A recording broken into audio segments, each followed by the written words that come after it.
Hey board gamers, welcome to another episode of the Undiscovered Games video podcast, where we take a look at the lesser known board games of the world and share those with you. I hope you all had an awesome time at Gen Con this past weekend if you got to attend. I did not get to go, but I was living vicariously through all your social media posts, and it looked like a really fun time. It looked like a great turnout, and that's always good to see.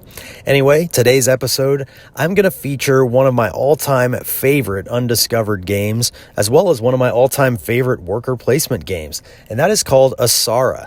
This came out in 2010 from Ravensburger, designed by the great Wolfgang Kramer and Michael Kiesling, with art by Franz Vohwinkel. So you have all these household names in the industry coming together in 2010 to make a game that nobody talks about anymore, but they absolutely should.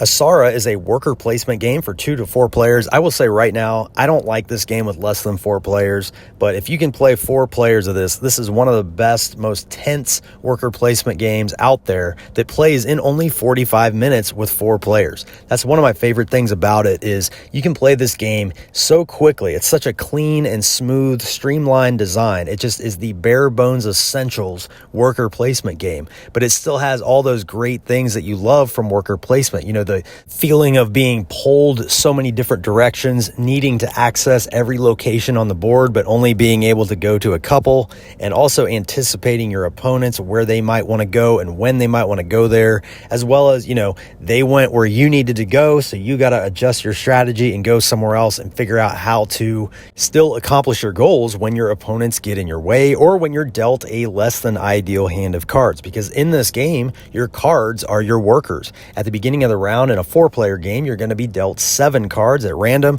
and those are going to be your workers for the entire round. You're going to use these workers to purchase tower sections and then build towers. The goal of the game is to build these towers. There's 5 different colors of towers, which will score differently at the end of the game, and you're also going to get points during the game for just having a lot of towers built. So you have both in-game scoring and end-game scoring to keep in mind, which I really like, and I'll get into all that in this video. I'm not going to do a full tutorial here because this game is super easy to learn with the rulebook. It's a very well-written rulebook, and I would say, you know, within 10 minutes, you could probably read and learn this game, and you'll barely have to consult the rulebook, except maybe for like tiebreakers and scoring or things like that, but it's very well laid out. I know this game like the back of my hand. We've had this for 7 years now.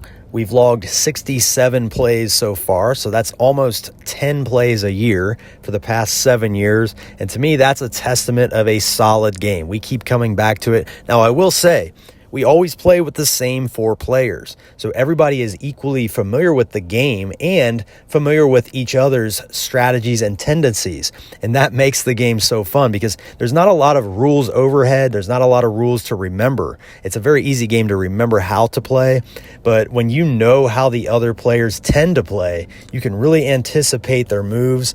You can do some blocking. You can, you know, strategize around that, and I really like that this game lets you explore that because of how streamlined and how clean the design is. So like I said, this is a worker placement game, but your workers are your cards. You're going to be dealt cards at the beginning of the round based on number of players. Again, only play this with 4 players. So you're going to be dealt 7 cards at random from this deck. The cards are different colors or different suits.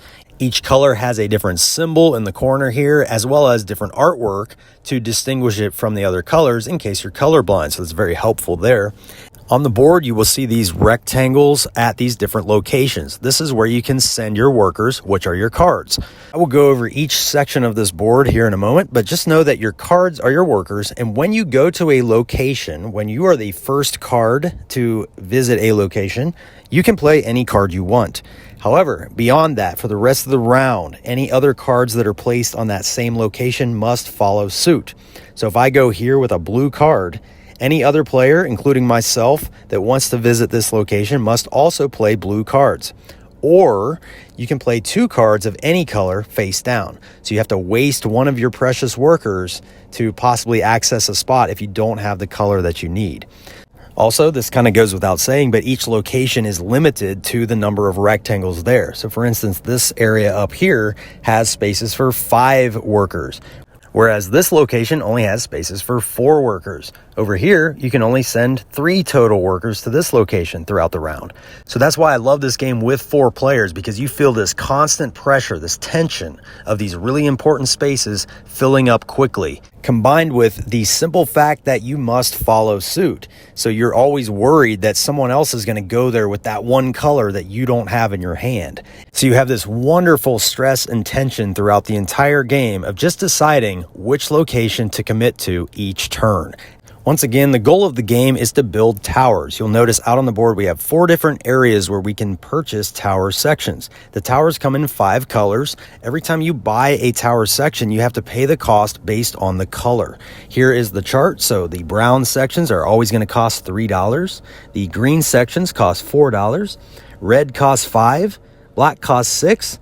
And the white sections cost $8. And as you can imagine, at the end of the game, the white towers are going to score the most points and the brown towers are going to score the fewest points. So the crux of the game, like the main strategy, is send your workers out, collect these tower sections by paying the cost. The tower sections then go behind your screen. Then you have to send your workers to the middle of the board to be able to build your towers. Now, to be able to build a tower, you must have a base and a matching top. You can't mix the colors, so I can't put a red top on a green base, for example. I have to put a green top on a green base. But once you have a top and a base, you can build your tower. Then once you have your towers built, you can come back in later and add middle sections to those towers and make them taller. Thematically, this is a little weird because you build a complete tower and then you come back in and make it taller. So you can't think of your towers as ever being complete. You have to think of them as a work in progress, even though they have a base and a top. So I really like the rule of being able to build your towers early and then come back in and make them taller. That really makes the game. But just emphasize that to a new player if you're teaching this. Really emphasize your towers are always a work in progress. You can always come back and add to them. It's just in order to build them initially, you have to have that base and top. You can't just put a base out and then add a top later. Anyway, you have to keep in mind both in-game scoring versus end-game scoring. During the game, we have 4 rounds. At the end of each round, we're going to score points based on how many towers we have built. It's very simple, 1 point per tower. It doesn't matter how tall the towers are. It doesn't matter what color they are. It's just a point per tower. Then you're also going to see these little gold emblems. These are also going to score 1 point each. Now, these come out randomly in the stack and they cost the same. So a green tower section with a gold emblem is still going to be $4. So you can imagine there's a little bit of a race to get these gold emblems because, like I said, they're going to score 1 point each at the end of each round.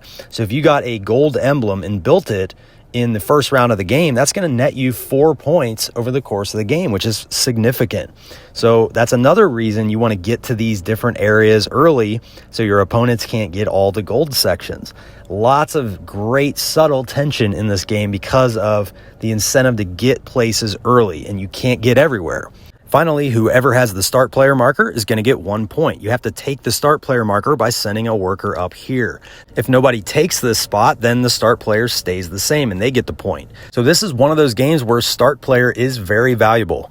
Not only will you get first dibs on, let's say there's only 1 gold emblem piece left out there, so you get first dibs on that, but you also get to determine which color gets played on a specific location and must be followed suit for the rest of that next round. A lot of power in the first player marker in this game, which I like. Anyway, that is the end of round scoring. That happens during the game 4 times. Again, a point per tower, a point per gold emblem, and a point per lighted window, as well as start player marker, 1 point. That's going to happen 4 times. Then we proceed to end game scoring. And this is where the colors of the towers as well as the height of the towers come into play. So once we do the 4 rounds, we refer to this chart. We go in order based on these colors. So if you have the tallest brown tower at the end of the game, you're going to get 4 points. If you have the second tallest brown tower, you're going to get 2 points. And then it increases from there. So, the green towers are going to be worth more, then the red towers, then the black towers, then the white tower. If you have the tallest white tower, you're going to get 12 points. Second tallest white tower is going to get 6 points. You might have the tallest and the second tallest in any given color, and you would get first and second place points. So there's a great end game scoring to keep in mind throughout the entire game. However, you really need to score some points during the game for just having towers built. So you're always balancing building a lot of towers versus making your towers taller and competing with your opponents based on what they're building. You're always looking around the table. Oh, that player already has a tall white tower. Do I really want to challenge them? Or do I just want to focus on maybe the red? There's not a lot of red towers out there. Maybe I'll try to get first and second place on the red tower. A lot of great long-term strategizing combined with in-game tactical maneuvering, reacting to which locations are still available on the board, which colors you have left in your hands to use, as well as which tower sections are available out on the board. So a lot of really interesting, subtle, nuanced decisions here. Again, very simple rules, very easy to remember what you're allowed to do, but lots of depth to explore here, and that's why I love this game. So let's go over what the different areas of the board do now that you understand sort of what your ultimate goal is for scoring. First of all, we have these sections here, here, here, and here where you can buy tower sections. We kind of went over this already. You send a worker there, you can buy one available tower section. And again, you have to pay the cost based on the color tower section you buy. Once you buy a tower section, it goes behind your screen until you build it. Next, if you want to get some money, you can go up here to the bank. The first player here is going to get $12. The next card to go here must also follow suit from that first card, and they're only going to get $10. Finally, the last card here also has to follow suit, and they're only going to get $8. Sometimes you might be able to get all three of these spots, but again, you only play one card per turn. So if it gets back around to you and nobody went here, you can go up here and get some more money on your next turn. Money is pretty easy to come by in this game through various means. You can go up here to this bank area, but you also get $20 or 20 ASARA, I think it's called in this game, at the beginning of each round. You always have that income of $20. And there's another area up here where you can always send a card and just get $5. This is kind of a throwaway spot on the board. You can have as many cards here as you want. You don't have to follow suit. This is the only place on the board like this. But if you just need some money and there's nowhere else you can go, you can always send one card here and get $5. So that's a nice area of the board that sort of bails you out sometimes when you're out of meaningful moves and you need some money or you need somewhere to go. Anyway, let's look at this area down here. Well, we talked about start player. So over here, you just send one worker, you take start player marker, you're going to get a point at the end of the round and become start player for the next round. So that's very easy. Only one card can go there, obviously. Down here, this is called the House of Spies. This is pretty fun because you can pay money to look through one of these stacks, and then you can purchase the tower section of your choice. So you still have to pay for the tower section that you buy based on the color, but you're paying again to basically look through this stack and get the exact piece that you want. So you could go through here and find a gold emblem piece that you need, if there's none out here available. But you also kind of have to do some card counting here and remember what's been out there during the game. You don't want to waste a turn going down here if a lot of gold emblem sections have come out throughout the game. It's kind of a risk to go down here and you're going to waste some money and then you're going to dig through the stack and you're not going to find any gold emblems. So you kind of have to pay attention. But this can be a very powerful section of the board if you use it properly. For instance, let's say the tops over here. There's already 4 workers here. You cannot even send a worker over here, but you really need a top and you want to get this tower built this round of the game.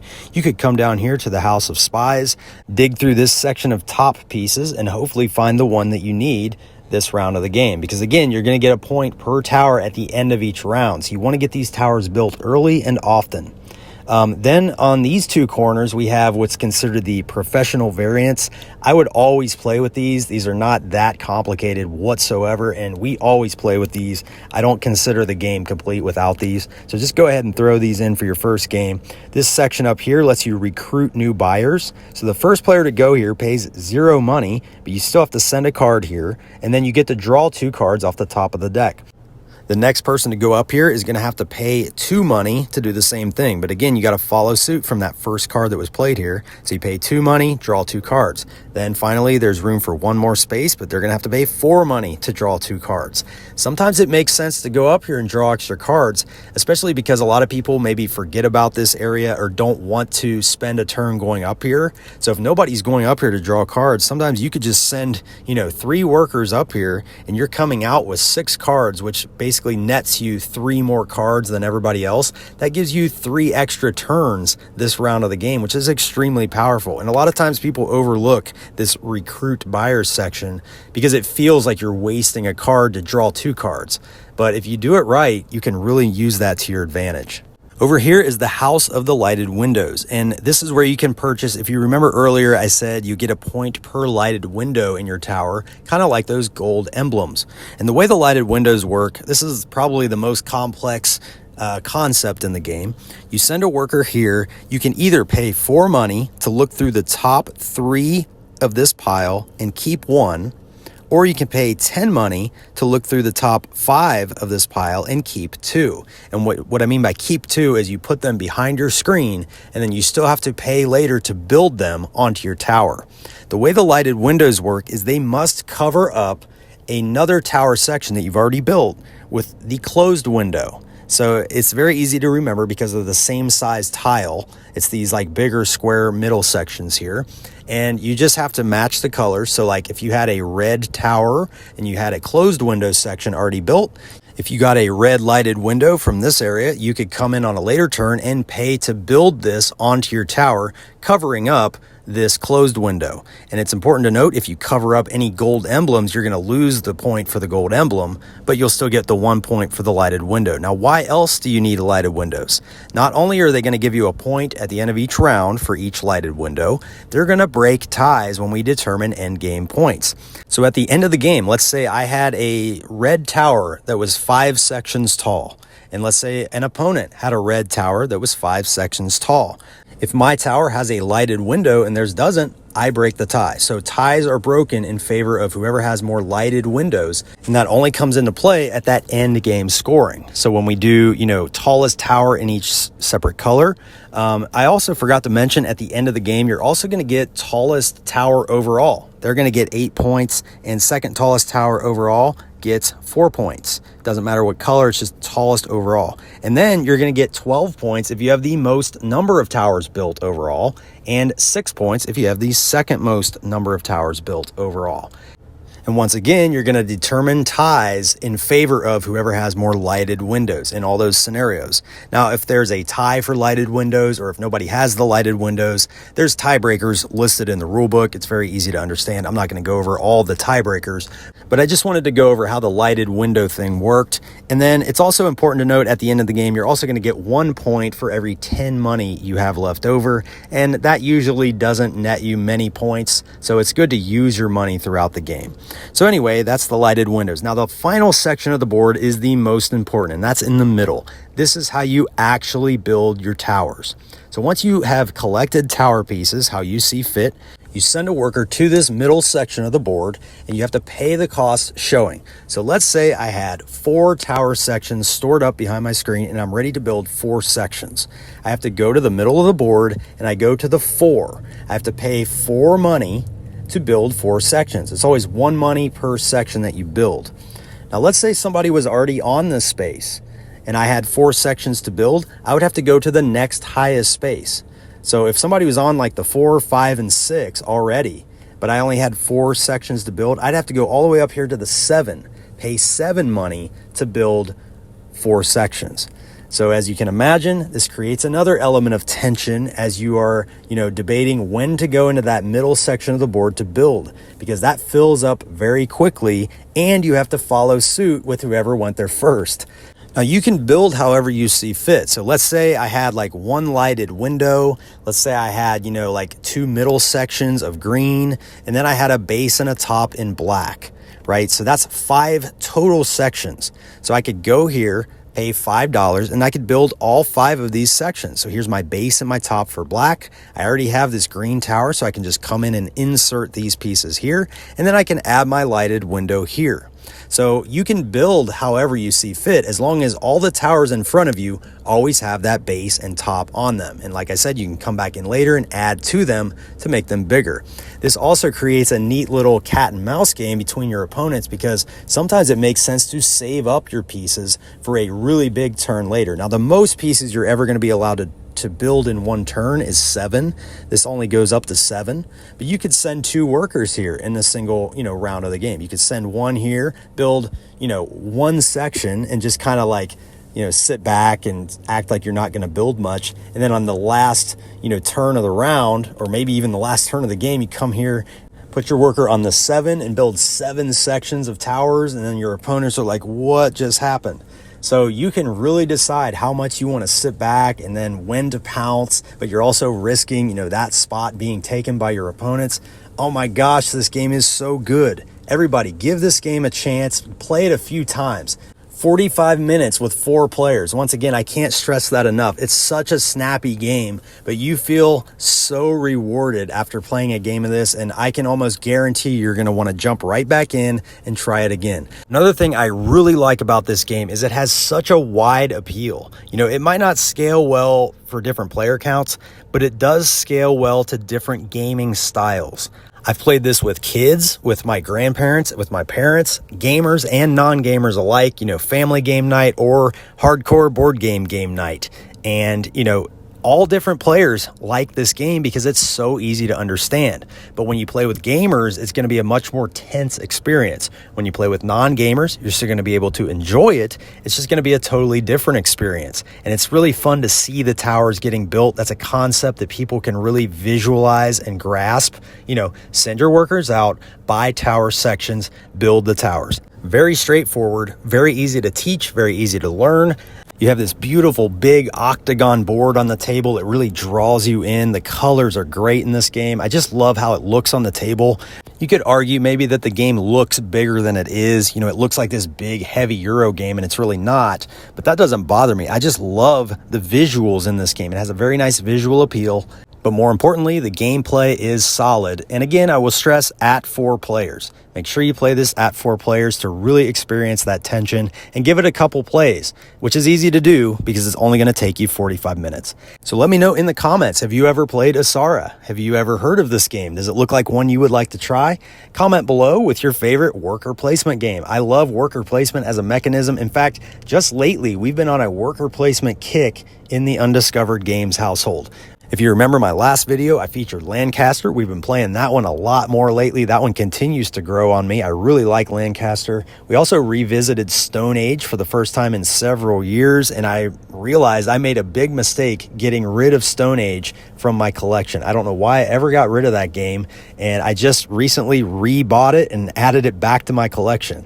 Finally, another worker placement game we've been playing a lot lately is The Ancient World by Ryan Lockett. I just posted a review over on my Instagram page. Make sure you check that out at undiscovered_games on Instagram. I post a lot of written reviews and cool pictures over there, so make sure you follow me over there and make sure you're subscribed here to my YouTube channel so you can get updates on lesser known and forgotten board games.